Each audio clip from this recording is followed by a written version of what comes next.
Good evening, you're tuned in to AWANI Tonight with me, Cynthia Ng. Malaysia Airlines Berhad said that its flight MH199 from Hyderabad to Kuala Lumpur today was forced to return to the Indian airport due to engine troubles. According to the airline, there was an issue with one of the aircraft's engines while climbing after taking off. The plane was rerouted back to the Rajiv Gandhi International Airport for an emergency landing. All passengers and crew landed safely back at the airport. The aircraft is currently on ground for further inspection. MH199 departed from Hyderabad 15 minutes behind schedule at 12:30 a.m. local time before landing back at the airport 20 minutes later. Witness reports that indicate that sparks were seen coming from one of the two engines on the Boeing 738 aircraft.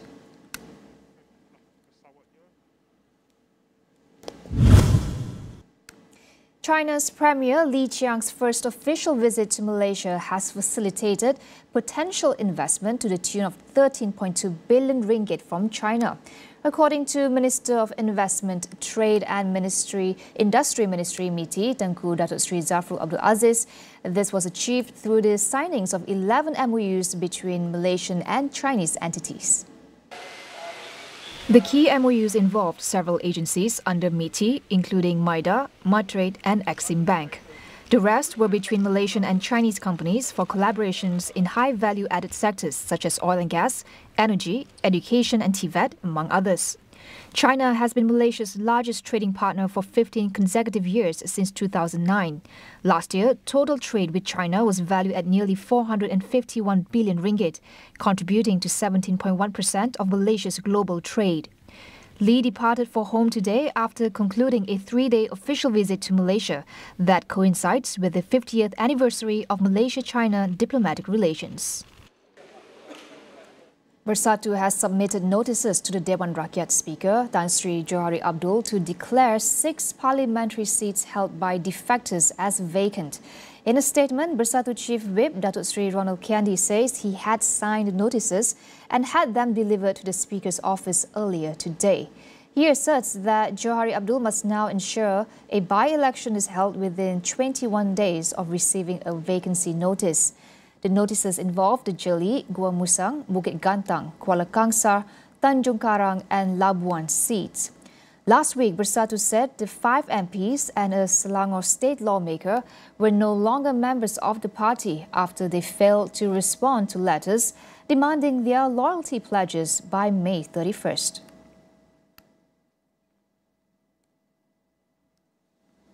Malaysia will seek input from the World Health Organization on the outbreak of a flesh-eating bacterial infection known as streptococcal toxic shock syndrome or STSS in Japan. Health Minister Datuk Sri Dr. Zulkifli Ahmad says this is to ensure that Malaysia can put in place appropriate preventive control measures. Zulkifli said the country had not yet received any information or developments on the outbreak. He added that his ministry would be ready to take the next step as soon as it received updates on the situation. At the moment, however, the outbreak has not reached the National Crisis Preparedness Response Centre or the Health Ministry's Infection Department. STSS is a rare but serious bacterial infection that can develop when the bacteria spread into deep tissues and the bloodstream. Official figures show that cases of STSS have reached record levels in Japan, although experts have been unable to pinpoint the reason for the increase. As of June 9th, the Health Ministry recorded 977 cases and 77 deaths from the infection between January and March. The new Dual Language Program DLP guidelines will apply to all government schools. Education Minister Fadlina Sidek says there must be a class teaching mathematics and science in Bahasa Malaysia in line with the policy of upholding the Malay language and strengthening the English language. Fadlina refuted claims that some schools did not have to comply with the DLP guidelines. She said her ministry was ready to assist schools that had problems implementing the policy. Separately, Fadlina welcomed Prime Minister Datuk Sri Anwar Ibrahim's proposal to set up an assistance scheme to recruit volunteers from Singapore to teach English in poor, urban, rural or remote areas in Malaysia. She added that the teachers' services would be paid for by the Singapore government. Fleeing war and persecution, refugees often face discrimination and limited access to basic needs in their temporary homes. Now, in Malaysia, over 180,000 refugees are registered with the United Nations High Commissioner. Heidi Kwa from Refuge for the Refugees highlights their dire situation and explores solutions to improve their lives. So I think the refugee situation has not improved very much in Malaysia. There's still a lot of xenophobic sentiments channeled towards the refugee community. More than ever, we've been seeing just cyberbullying and attacks, made towards the refugee community online. On TikTok, it is especially bad, as well as on Twitter, sometimes on Instagram, sometimes on Facebook. But it is really concerning how, there is still a lot of xenophobic sentiments channeled towards the refugee community. But I think, it's really important for people to get to know the refugee community as fellow human beings, right? So can we maybe explore ways where we can have conversations within a safe space, respectful conversations and discourse? Can we explore exchange through meals and cultures and traditions? I think, in order for us to shift the perception that people have towards refugees, we need to find ways for us to better understand one another, whether it through food, through cultural exchange, through conversations, through interactions with one another. Heidi also highlighted the situations in Gaza and Ukraine to underscore the urgent need to provide protection for refugees who are often victims of war and displacement.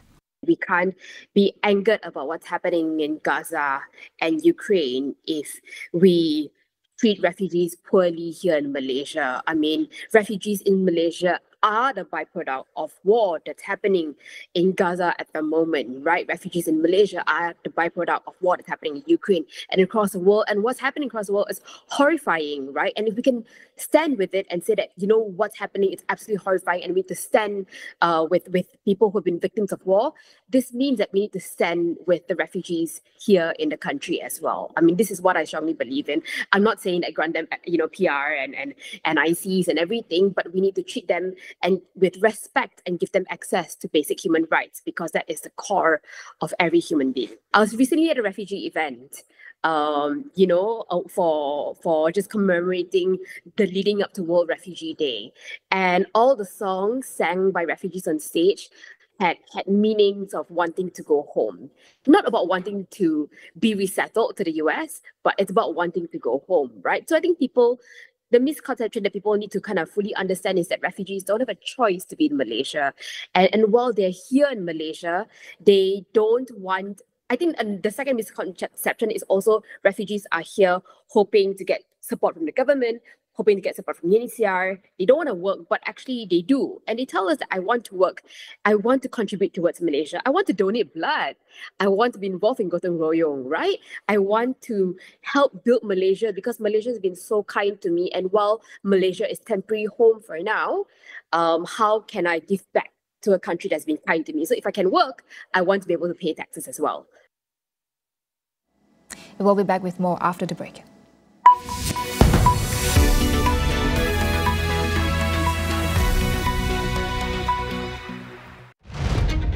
Ini semua salah aku, dia.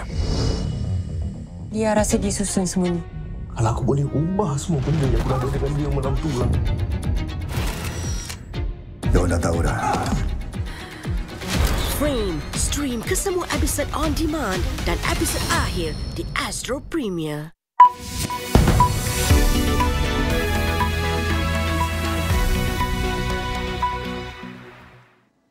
Welcome back. The Philippines has accused China's Coast Guard of launching an assault with bladed weapons during the latest clash in the South China Sea earlier this week.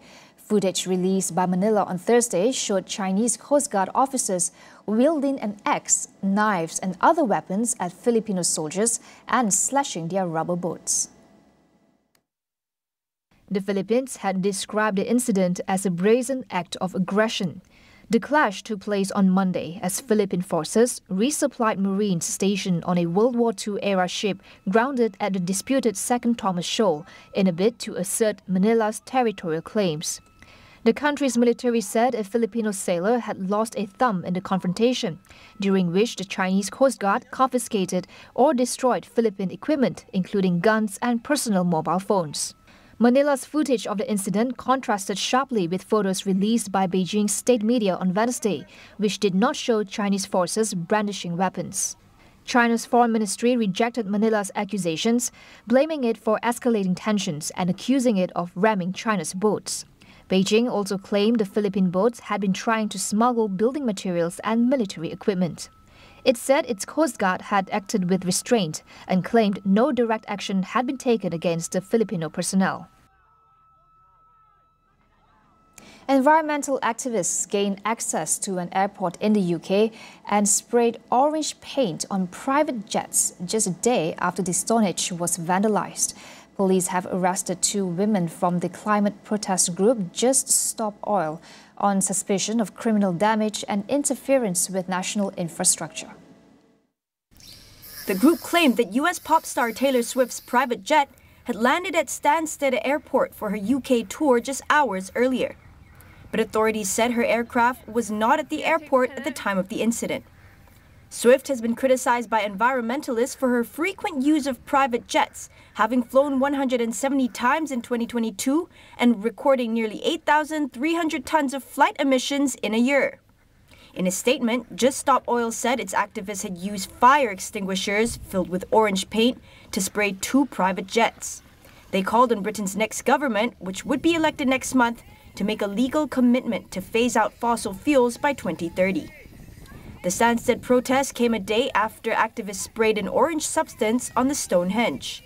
Police arrested another 2 people on suspicion of damaging the prehistoric UNESCO World Heritage Site. They were released on bail pending further investigation. At least 36 people have died after consuming toxic alcohol in the southern Indian state of Tamil Nadu. The incident unfolded on Tuesday night when several residents fell ill after drinking the contaminated liquor. At least 80 individuals are receiving treatment in hospitals for severe symptoms, including excessive diarrhea. Officials warned that the death toll could rise further. In response to the incident, 2 individuals have been arrested and a broader investigation is underway. Additionally, a senior police official and 10 members of the state's Prohibition Enforcement Wing have been suspended for negligence. This unit is responsible for overseeing the smuggling of illicit alcohol in the state. Dozens of people die in India each year from consuming bootleg alcohol, often produced in backstreet distilleries. Bootleggers frequently add methanol, a highly toxic substance used as antifreeze, to increase the alcohol's potency. Families that lost loved ones in 2 Boeing 737 MAX crashes have asked U.S. authorities to impose a fine of up to $24.8 billion on the aviation giant. They say the firm committed the deadliest corporate crime in U.S. history and want criminal prosecutions of those responsible.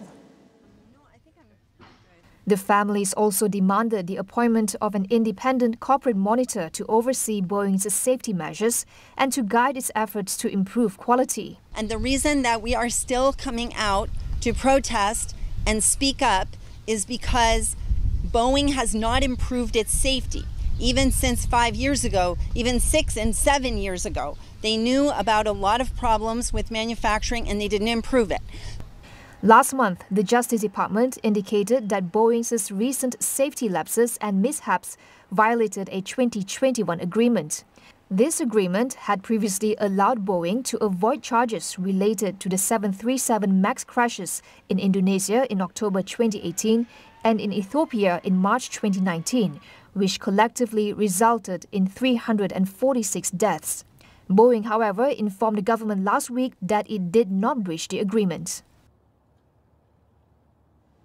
That wraps up AWANI Tonight. I'm Cynthia Ng. Thank you for watching. Good night.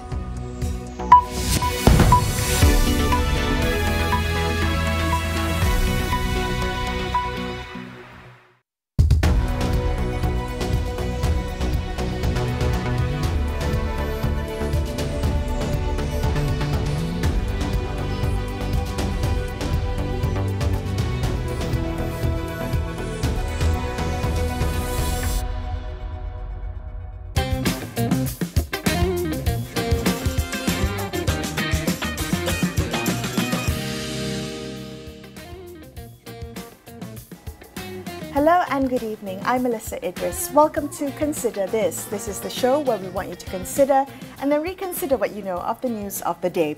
Now, to mark World Refugee Day on June 20th, the Asia School of Business, in conjunction with the UN Refugee Agency, UNHCR, recently hosted a conference on refugee studies and forced displacement. Now, our guest today had presented her insights from the Global Challenges Research Fund project on access to and the impact of early childhood education on refugee children in Malaysia. So we welcome to the show Dr. Kimberly Kong, who's a senior lecturer in early childhood education and child development at University Science Malaysia. Kim, thank you so much for being on the show with me today. I really appreciate you taking time to speak to me, and I'm interested to learn more about your research. So maybe we can begin our conversation with you sharing the objectives of you looking into early childhood education for refugee children. What was the initial impetus in focusing on this area? Yeah, so this research actually came about as a grant funded by the British government. It's called the Global Challenge Research Fund.